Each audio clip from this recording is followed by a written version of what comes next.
देश में सरकार बनाने का दावा पेश किया जा चुका है। इसी बीच जदयू के नेता केसी त्यागी का बयान सामने आता है, जहां वो निजी मीडिया चैनल से बात करते हुए बताते हैं कि सीएम नीतीश कुमार को विपक्ष की तरफ से, इंडिया गठबंधन के तरफ से पीएम पद का ऑफर दिया गया था, जिसे सीएम नीतीश ने ठुकरा दिया।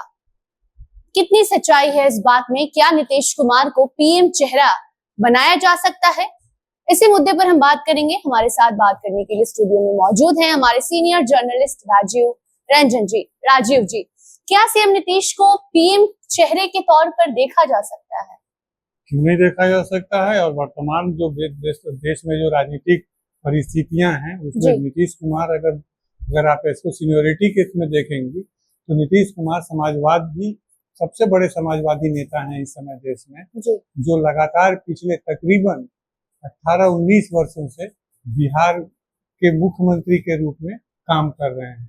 तो सरकार चलाने का, संगठन चलाने का नीतीश कुमार को काफी पुराना अनुभव है। और कई मायनों में अगर हम बात करें तो नीतीश कुमार को सत्ता और सरकार चलाने का अनुभव प्रधानमंत्री नरेंद्र मोदी से भी अधिक है। और जब नीतीश कुमार केंद्र में रेल मंत्री या कृषि मंत्री जैसे महत्वपूर्ण पदों पर थे, उस समय नरेंद्र मोदी का उदय भी भारतीय राजनीति में नहीं हुआ था।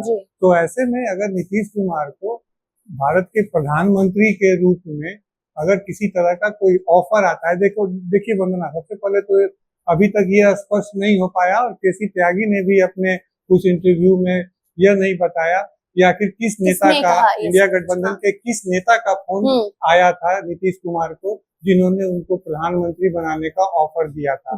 लेकिन अगर मान लीजिए इस बात में अगर थोड़ी सी भी सच्चाई है तो नीतीश कुमार उस कद के नेता तो हैं कि वो प्रधानमंत्री पद के दावेदार हो सकते हैं। और अगर आज नीतीश कुमार इंडिया गठबंधन के साथ होते और उनके नेतृत्व में अगर ये चुनाव लड़ा गया होता तो बेशक नीतीश कुमार इस समय इंडिया गठबंधन में प्रधानमंत्री पद के सबसे मजबूत दावेदार हैं। जी, मगर राजीव जी, हम उस वक्त को नहीं भूल सकते जब इंडिया गठबंधन बनाने वाले मुख्यमंत्री नीतीश कुमार थे। इंडिया गठबंधन की पहली बैठक पटना में हुई और उसके बाद जब बैंगलोर, मुंबई, दिल्ली में जब बैठक हो रही थी, उस दौरान भी इंडिया गठबंधन से पीएम चेहरे पर चर्चा हो रही थी और नीतीश कुमार चाहते थे अंदर ही अंदर कि उन्हें पीएम चेहरा घोषित किया जाए। लेकिन पहले ममता बनर्जी ने मना किया, उसके बाद मल्लिकार्जुन खड़गे का नाम सामने आने लगा कि इनको पीएम चेहरा घोषित इंडिया गठबंधन कर सकती है। और उसी दौरान वो तस्वीर भी निकलकर सामने आई थी जब नीतीश कुमार बीच बैठक से ही निकलकर चल देते हैं, लालू यादव भी निकल जाते हैं वहां से और बातें बनने लगी थी। और उसके ठीक कुछ दिनों बाद ही नीतीश कुमार ने एनडीए में शामिल होने का फैसला लिया था और कारण यही बताया जा रहा था कि इंडिया गठबंधन ने उन्हें पीएम चेहरा बनाने से इनकार कर दिया था। नहीं, मैं थोड़ा सा इस पे आपको संशोधन कर दूं उसमें कि नीतीश कुमार ने तब पीएम चेहरा बनाने के लिए या पीएम उम्मीदवार बनाने की बात नहीं की। नीतीश कुमार इंडिया गठबंधन के लिए संयोजक नियुक्त करने का, संयोजक मनोनीत करने की बात कर रहे थे। और ऐसे ही में जब उनकी बात नहीं बनी इंडिया गठबंधन से तो वो अचानक इस साल पिछले जनवरी महीने में वो यह फैसला लेते हैं कि वो इंडिया गठबंधन के साथ नहीं होंगे और एक बार फिर उन्होंने एनडीए की तरफ अपना रुख किया और वो फिर एनडीए में शामिल हो गए। तो जहां तक नीतीश कुमार की बात है तो नीतीश कुमार आज ये बिल्कुल कहा जा सकता है राजनीति की भाषा में कि नीतीश कुमार आज जिस सीट पर बैठे हुए हैं वह सीट ड्राइविंग सीट है। और नीतीश कुमार आज के दिनों में जो भी राजनीतिक परिस्थितियां हैं, आज देश में सबसे महत्वपूर्ण नेताओं में उनकी गिनती हो रही है। और न केवल नीतीश कुमार की बल्कि आंध्र प्रदेश के टीडीपी के सुप्रीमो जो चंद्रबाबू नायडू हैं, उनकी भी आज उस तरह स्टीयरिंग सीट पर चर्चा हो रही है, क्योंकि टीडीपी के पास इस समय 16 सीटें हैं और जदयू के पास, नीतीश कुमार की पार्टी के पास इस समय 12 सीटें हैं। ये 12 और 16 सीटें मिलकर 28 हो जाती हैं।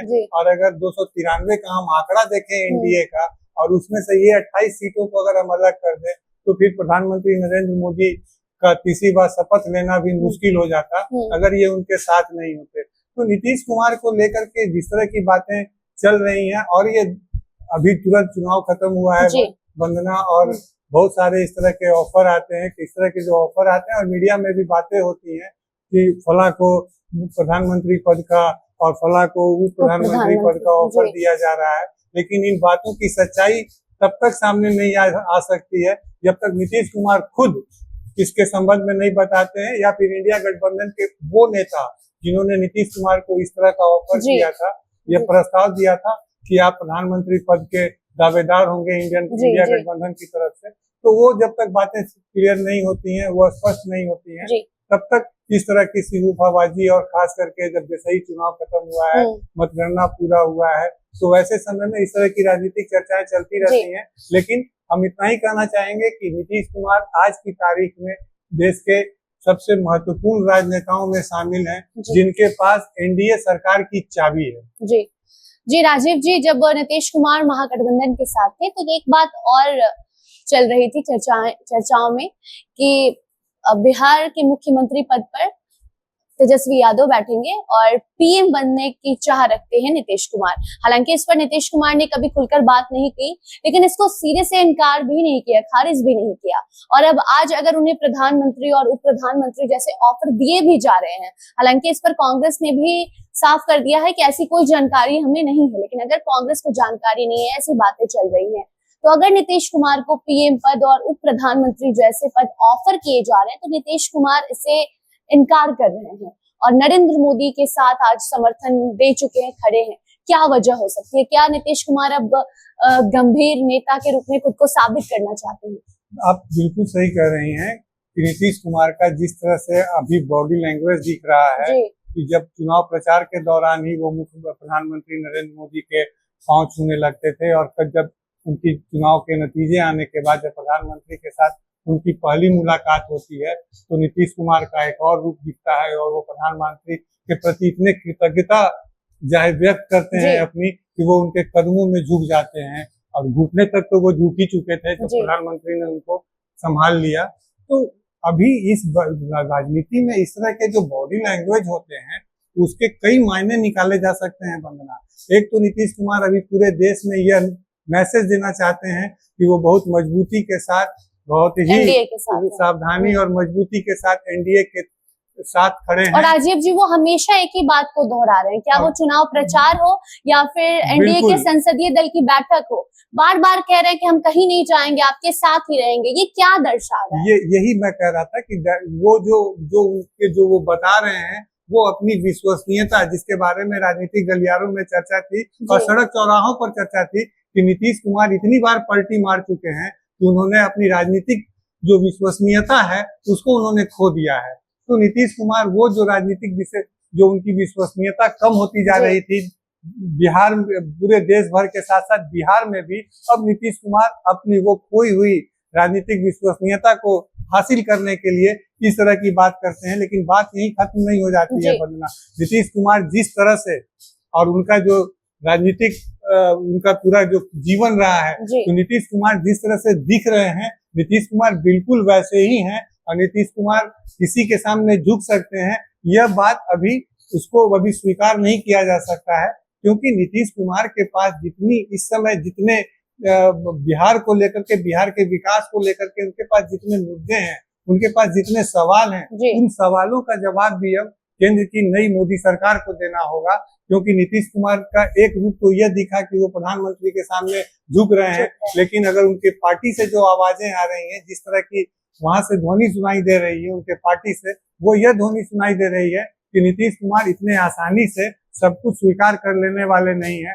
चाहे वो अभी, ऐसा पहले कभी नहीं हुआ था जब 2014 या 2019 के चुनाव के बाद कि नीतीश कुमार की पार्टी ने कभी नरेंद्र मोदी के सामने किसी मंत्रालय का, किसी मंत्रालय से संबंधित कि मुझे यह मंत्रालय चाहिए, उस तरह की कभी कोई मांग रखी गई हो। लेकिन आज यह स्थिति है नीतीश कुमार की कि उनके जो वरिष्ठ नेता हैं उनकी पार्टी के, वो लगातार कह रहे हैं कि नीतीश कुमार, जदयू को चाहिए रेल मंत्रालय, जदयू को चाहिए कृषि मंत्रालय, जदयू को चाहिए जल संसाधन मंत्रालय। तो इस तरह की जो ध्वनि निकल रही है, ये बता रहा है कि आने वाले दिनों में नीतीश कुमार अगर एनडीए को अपना समर्थन दे रहे हैं, नरेंद्र मोदी को प्रधानमंत्री बनाने के लिए अगर वो समर्थन दे रहे हैं अपनी पार्टी का और अपने सभी 12 सांसदों का, तो उसके बदले में वो बिहार को लेकर के किसी भी तरह का, बिहार के विकास को लेकर के, बिहार की प्रगति को लेकर के वो किसी तरह का कंप्रोमाइज करेंगे नहीं करेंगे, वो कोई भी समझौता नहीं करेंगे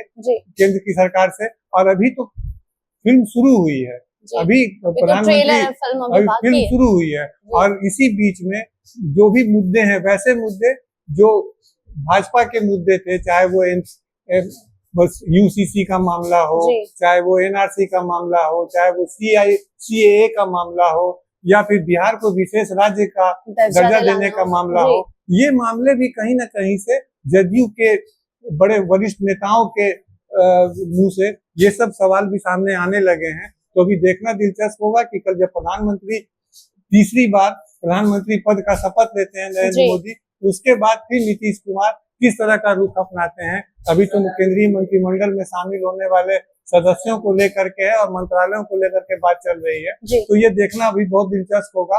और राजनीति इसी तरह चलती है कि जब मौका लगता है, जब समय आता है, और जब आपके पास सत्ता की चाबी आती है, तब आप सरकार से, जब प्रधानमंत्री से, या फिर राज्यों में मुख्यमंत्री से आप अपनी कोई भी पुरानी से पुरानी मांग को आप पूरा करवा सकते हैं। जी तो बिहार की नजर इस पर है कि इस बार नीतीश कुमार केंद्र सरकार से वो कौन सी मांग, बिहार की वो कौन सी पुरानी मांगों को पूरा कराने में सफल होते हैं, यह देखना दिलचस्प होगा। जी जी राजीव जी, देखना ये भी होगा कि नीतीश कुमार को लेकर जो बातें कही जा रही हैं, उनके खुद के नेता के द्वारा ये कहा गया है कि नीतीश कुमार ने पीएम पद को नहीं स्वीकारा, उन्हें पीएम पद दिया जा रहा है। कुछ दिन पहले खबरें ये थी कि उप प्रधानमंत्री का पद ऑफर किया गया, लेकिन नीतीश कुमार ने चुना तो नरेंद्र मोदी को।